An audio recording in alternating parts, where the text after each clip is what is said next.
Consulta médica con el doctor Juan Bellón en Radio Puebla de Cazalla y Onda Local de Andalucía.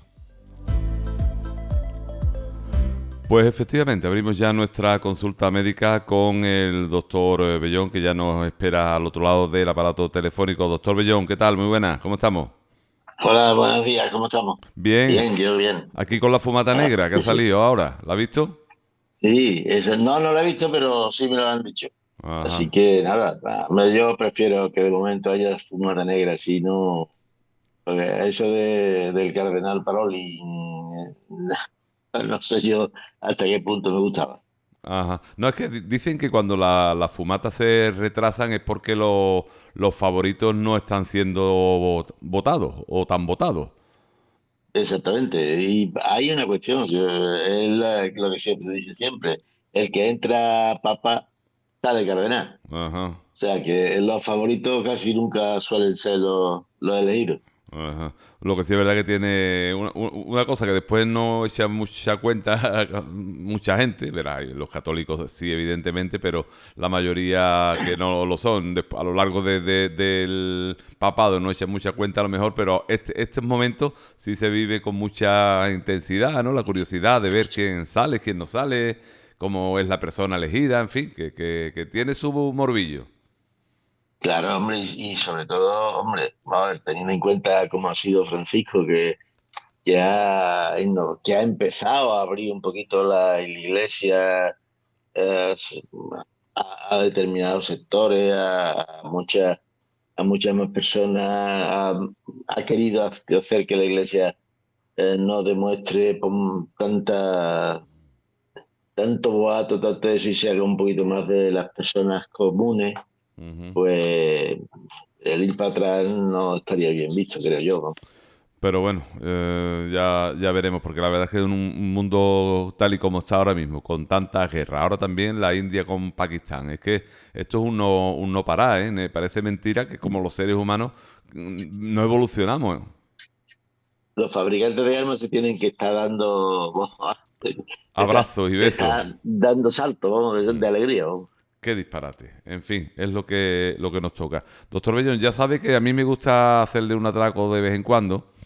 Eh, Sí. a los que le teme mucho, pero Qué bueno, bonito, qué sí, bonito. no pasa nada, no pasa nada, porque para eso he estudiado. Esto es ponerle a prueba, pero no, en este caso no son preguntas, pero sí es verdad que hace nada, 10 minutos he visto una información de Infosalud donde se habla de que hay un alimento o una serie de alimentos que por lo visto potencian la aparición del Parkinson en edades tempranas. Y se habla de que, bueno, se ha hecho un estudio con 42.000 personas durante 26 años y una de esas cosas que han notado es que el grupo que con un nivel más alto consumía un promedio de 11 o más porciones de alimentos ultraprocesados al día, pues se les presentaban antes los síntomas, se les detectaban antes los síntomas de Parkinson, es decir, que tenían la enfermedad de Parkinson. Y parece que relacionan el que puede estar vinculado el comer muchos alimentos ultraprocesados con el Parkinson. ¿Qué le parece la información? Pues bien, o sea, vamos a ver si detectamos todas las cosas que puedan estar en relación con enfermedades que sean como el Parkinson, en principio, que pueden llevar a una incapacidad y incluso a la muerte a largo plazo, pues perfecto. O sea, siempre los alimentos ultraprocesados siempre han sido calificados de peligrosos, por lo tanto, el que además se especifique, pues mira, además de decir peligrosos en general, también son peligrosos, o sea, son peligrosos porque, mira, para esto en concreto y se ha hecho tal cantidad de experimentos. Bueno, pues perfecto, no sé, Ujú. que me parece muy bien. Y Yo además, eso no lo había leído, pero me parece bien. dice, las personas que consumen más alimentos ultraprocesados como cereales fríos para el desayuno, galletas, perritos calientes, por ejemplo, tienen mayor probabilidad de presentar síntomas tempranos de la enfermedad de Parkinson que quienes consumen muy pocos alimentos procesados, según el estudio. Pero es que además esta investigación demuestra que consumir demasiados alimentos procesados, incluidos refrescos azucarados y refrigerios envasados, podría estar acelerando también la aparición de los primeros signos de la enfermedad. O sea que mucho cuidado a las personas que consumen de forma habitual este tipo de productos por lo que pueda ocasionar según este estudio que se ha realizado. Sí, o sea, vamos, los alimentos ultraprocesados siempre hemos sabido que estaban relacionados con determinados cánceres, sobre todo de intestino y todo eso, y desde luego las bebidas azucaradas. A mí me ha parecido siempre una locura la gente que almuerza a lo mejor con una botella de refresco de las de litro, de las de 2 litros, en vez de agua o de... ¿Me entiendes? Ujú. Eso es una locura, o sea, es meterse una cantidad de azúcar simple en el organismo que obliga a super trabajar al páncreas que no tiene sentido. Entonces, pues, y yo he conocido a algunos que se tomaban una Coca-Cola de las grandes, de Del, litro y medio, me sí. parece que son, con el almuerzo. La gente está loca. Eso son un montón de cucharadas de azúcar simple y no puede ser. O sea que hay que volver a comer, como decía una de las profesoras que yo he tenido de, de, de nutrición, decía que hay que hacer más mercado y menos supermercado. Ujú. Pues apunten esa frase, más mercado y menos supermercado. Ahí queda. Doctor Bellón, también una cosa breve, porque ahora estamos en los días de esto, los días de lo otro, y es también el tema del virus del Nilo, que bueno, aquí en nuestra tierra, en Andalucía y concretamente en la provincia de Sevilla, pues por desgracia se ha llevado incluso vidas humanas por delante. ¿Qué podemos hacer para protegernos de este dichoso mosquito que ocasiona tantos problemas y, como digo, más en nuestra tierra? Porque es que estamos dentro de la semana de acción contra los mosquitos y dentro de los mosquitos, bueno, pues el que te pica y te tienes que rascar, pues ya está, pues tampoco pasa mucho, ¿no? Pero este del Nilo sí es un poquito más complicado. Más puñetero, sí, además estamos en la época, porque es la época en la que el virus, el mosquito se desarrolla más y entonces pica más. Es un género, el Culex. Yo no estoy puesto en mosquito y por lo tanto pero vamos, es del género Culex.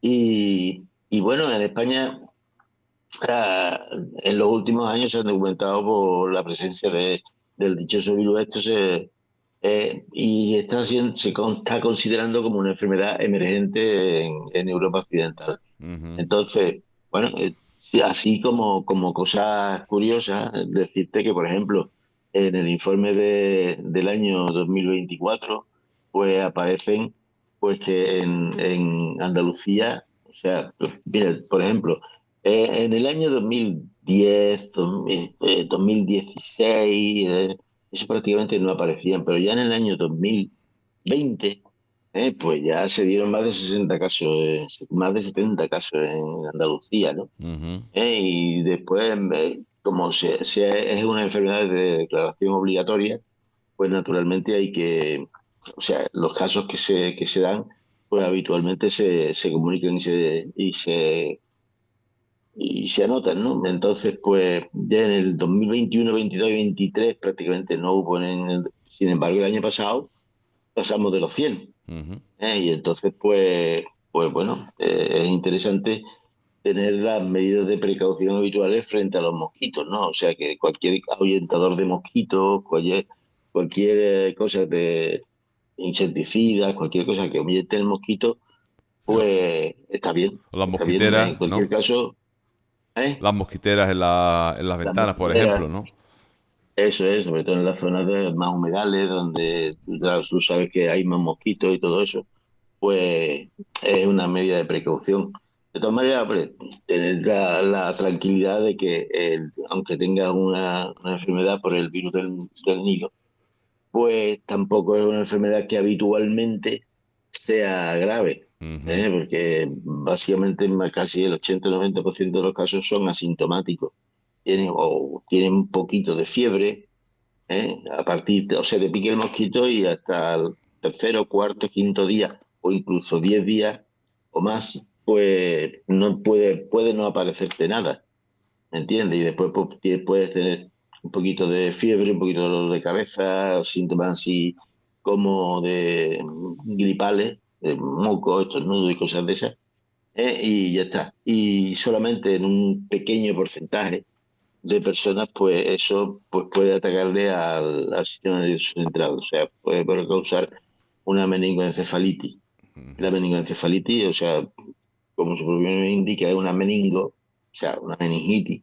Las meninges son las membranas que recubren todo lo que es el sistema nervioso central, o sea, cerebro, cerebelo, bulbo, y médula, pues esas se inflaman, pero no solamente inflaman eso, sino también el propio tejido cerebral, todo el propio tejido neurológico, y entonces pues te pueden causar la muerte. ujú. Sí, es que los mosquitos dice que, bueno, desde el año 2016 la Organización para la Salud lleva a cabo la Semana de Acción contra los Mosquitos para sensibilizar a la población para reducir los criaderos de mosquitos. Entiendo que criaderos, por ejemplo, son pequeños charcos que a lo mejor tengamos en nuestras azoteas o Claro, una pila que tengamos allí olvidada o una lata que se nos ha quedado está llena de agua y puedan proliferar allí los mosquitos, porque además dice que para intentar evitar enfermedades como el dengue o Zika, que esa no sé yo lo que es, pero ya lo hemos dicho también, el tema del virus del Nilo que tanto estragos hacen. Así que, bueno, pues simplemente repasar un poquillo las azoteas y demás para que no se nos críen allí estos bichos y tener los métodos habituales que hemos hablado antes. Las mosquiteras, si podemos, y después tener spray de estos antimosquitos por todos lados y protegernos lo máximo posible. Bueno, pues dicho esto, nos metemos, doctor Bellón, con el tema de hoy, porque hoy precisamente es el Día Mundial del Cáncer de Ovario. Así que vamos a hablar del asunto. Entiendo que lo primero, sabemos más o menos, pero para dar un breve documento sobre lo que estamos hablando, ¿qué es el ovario? bueno, el ovario es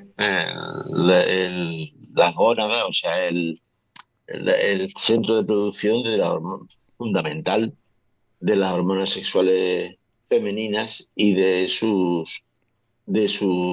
los óvulos, igual que el testículo es el principal productor de las hormonas sexuales masculinas y de los espermatozoides. Y tienen un tamaño pequeñito, están situadas en el centro básicamente del vientre, Ujú, y tienen el tamaño aproximado de una almendra, y bueno, pues tienen muchas zonas, ¿no? De forma que hay parte que se dedica a la producción de hormonas, parte que se dedica a la producción de, de los óvulos y todo eso, y entonces pues por eso hay determinados tipos de cáncer de ovarios. Pero los ovarios son esos, están al lado de las trompas de falopio, bueno, que están conectados aunque no están pegados a las trompas de falopio, y las trompas de falopio sí son como dos cuernos que le salen al útero, ujú, y cuando cuando llega la fase intermedia del ciclo de la mujer, pues se sueltan los óvulos, y entonces esos óvulos pues son chupados directamente por esas trompas, y por ahí es donde suele producirse la fecundación, cuando se produce, y ya el cigoto pues cae al útero, y ahí ya se implanta y todo eso. ujú. ¿Cuáles son los tipos más comunes de cáncer de ovario que estamos hablando? Más común es el que se produce en las células que recubren la superficie externa del ovario, que es el cáncer epitelial. Después hay otros que son de células germinales, otros del estroma. Depende, pero vamos, el más habitual es el epitelial. Ese eh, son alrededor del 70-80% de los casos. Ujú. ¿Y qué frecuente o qué de frecuente es este tipo de cáncer en comparación con otros cánceres ginecológicos? Pues mira, vamos a ver, el problema de este cáncer es que se diagnostica siempre en fases muy tardías. Ajá. Entonces, mientras que hay otros cánceres que se pillan muy rápidamente, porque están muy accesibles o porque dan muchos síntomas, y entonces pues tenemos una estadística más fiable. Este al diagnosticarse ya muy lento, muy despacio, muy lento, a largo Avanzado. plazo, pues entonces tenemos menos posibilidades de tener una estadística clara. En cualquier caso, sí sabemos que es un cáncer frecuente en las mujeres después de unos cuantos, dentro de los ginecológicos es el segundo, Ujú. y después, pero en mortalidad pues el sexto, después de otros como el de mama, el de intestino grueso, el linfoma y todo eso. Ujú. ¿Y se puede dar en cualquier edad, doctor? ¿O es a partir de una cierta edad cuando puede ser más frecuente? Es más frecuente a partir de los 50, es más frecuente. O sea, como poderse dar, no se puede dar en cualquiera, pero desde luego es más frecuente entre los 50, 60 años, es más frecuente. Ujú. ¿Cuáles son entonces los principales factores de riesgo? Bueno, pues factores de riesgo tenemos algunos, ¿no? Uno básico, por ejemplo, está muy asociado con dos genes que son BRCA1 y BRCA2, que en definitiva no nos sirven para mucho, ¿eh? Ni a eso, pero sí tenemos, por ejemplo, el tener un familiar de primer grado, o sea, madre o hermanas que hayan tenido un cáncer de ovario o incluso de mama útero, pues ya tienen, parece, una mayor propensión a tener. Después, la nuliparidad, o sea, mujeres que no han parido nunca, que no se han quedado embarazadas nunca, Ujú. pues pueden tener una mayor incidencia de cáncer de útero, que no se sabe, o sea, en principio parece ser que, claro, las mujeres que han parido mucho, pues su ovario tiene bastantes fases de descanso, por decirlo de alguna manera, ¿no? Porque durante el tiempo del embarazo no están ovulando. Ujú.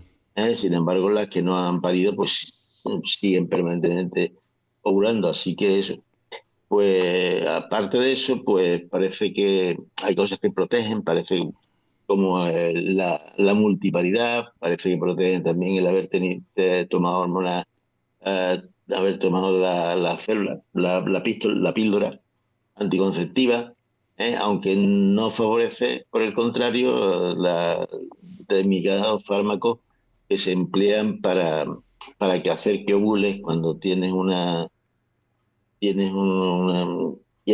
quedarte embarazada y no puedes, pues eso, el clomifeno y esas cosas pueden aumentar el riesgo, y en principio pocas cosas más. Ujú. Entonces, ¿qué ha dicho? ¿Que el uso de anticonceptivos orales puede reducir el riesgo de cáncer de ovario? Eso parece. Ajá. Bueno, pues... Mientras que, sin embargo, durante un tiempo se empleó bastante, porque para toda la sintomatología menopáusica se emplearon dosis bueno, algo así parecido a la píldora anticonceptiva, para mantener un nivel de hormonas adecuado y que la mujer pues no sufriera tanto esos síntomas, ¿no? Tan desagradables de los calores y de eso. Sin ujú. embargo, se ve que el mantener eso pues no es bueno y puede provocar el aumento de, del cáncer de ovario. Ujú. ¿Cuáles son los síntomas más comunes de este tipo de cáncer en edades tempranas? Porque hemos dicho que como no se coja en las primeras etapas, después es más puñetero, pero ¿cómo detectamos si tenemos uno o no? Pues prácticamente desde edades tempranas yo no tenemos no, y ni tenemos ni parece que sea eficaz un cribado como hacemos habitualmente con el cáncer de cuello de útero, con el cáncer de mama o con eso. No Ujú, tenemos un criado porque parece que no sirve para nada, o sea, no, ¿eh? Y entonces, ¿qué síntomas? Es que al principio, como están metidos dentro del abdomen, y no tienen no mucha relación con los tejidos que están a su alrededor, pues bueno, te pueden dar pues problemas digestivos sobre todo, ¿no? Básicamente molestias de barriga, que siempre se pueden confundir, y además que son tan frecuentes que, que bueno, que uno en principio no va a hacerte un TAC para verte eso. Aparte de que el diagnóstico también es un poquito difícil, ¿no? Porque, bueno, la ecografía, sobre todo el ecodoppler transvaginal, te puede hacer eso, pero claro, eso se hace cuando ya tienes una idea más importante de que eso puede ir relacionado con un cáncer de ovario. ujú. Entonces, hoy tampoco te van a hacer una laparoscopia para confirmar el diagnóstico, ¿no? Para confirmar el diagnóstico sí, pero no para Como como método de detección norma. precoz, ¿no?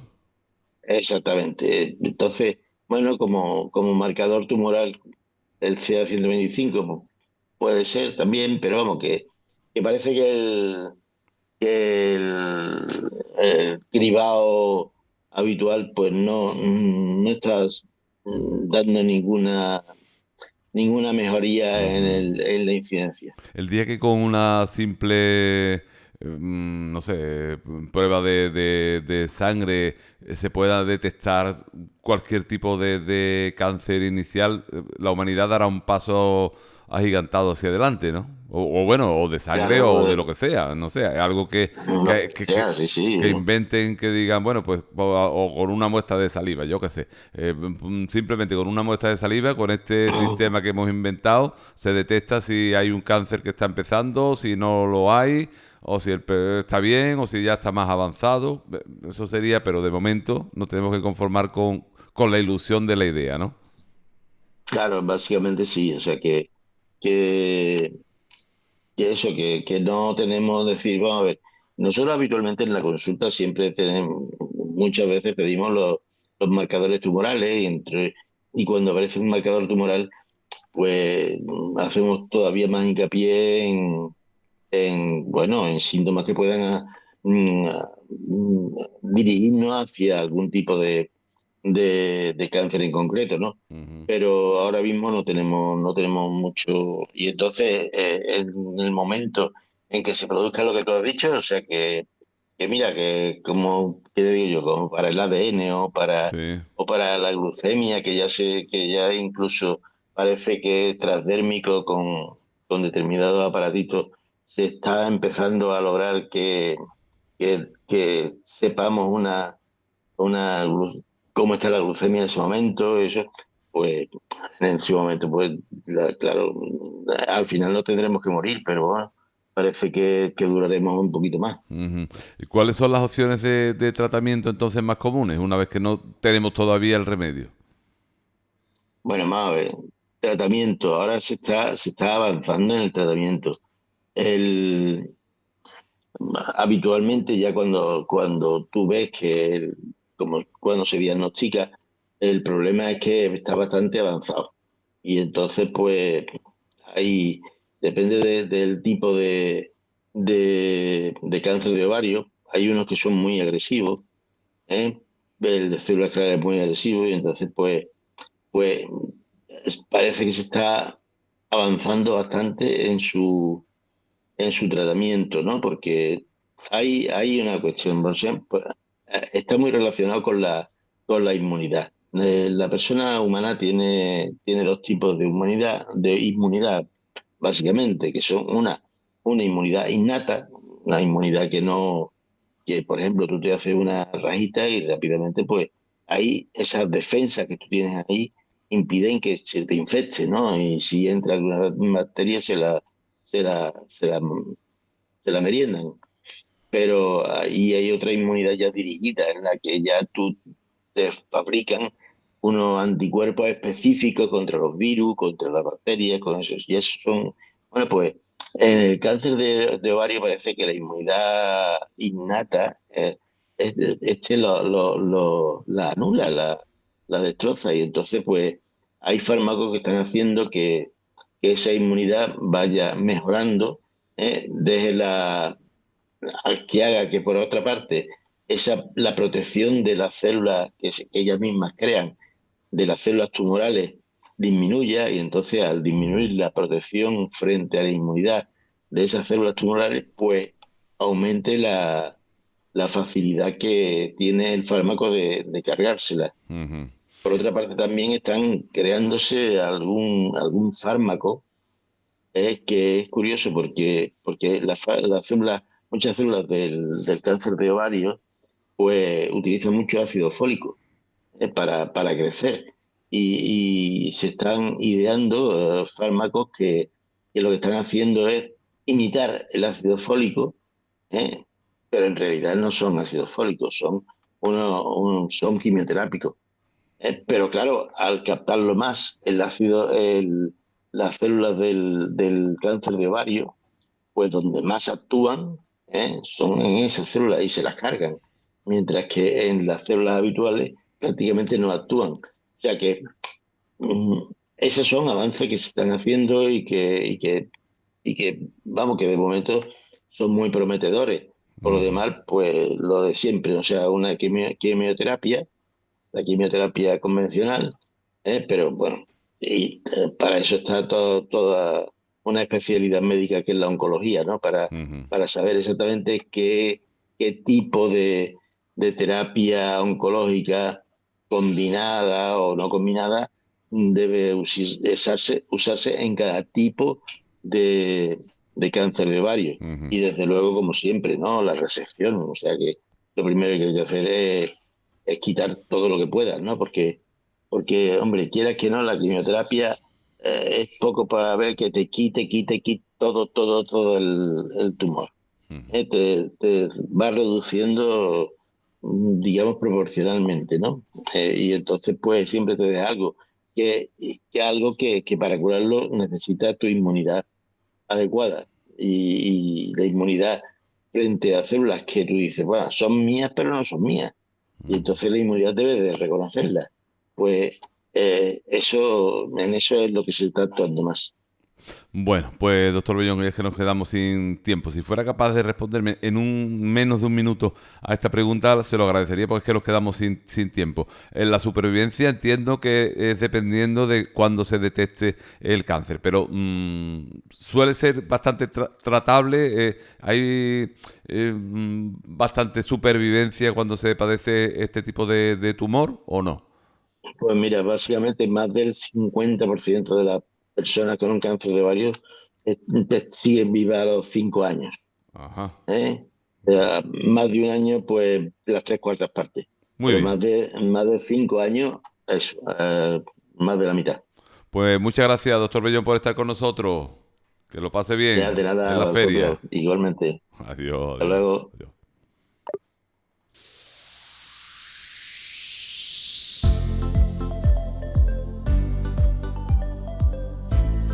Consulta médica con el doctor Juan Bellón en Radio Puebla de Cazalla y Onda Local de Andalucía.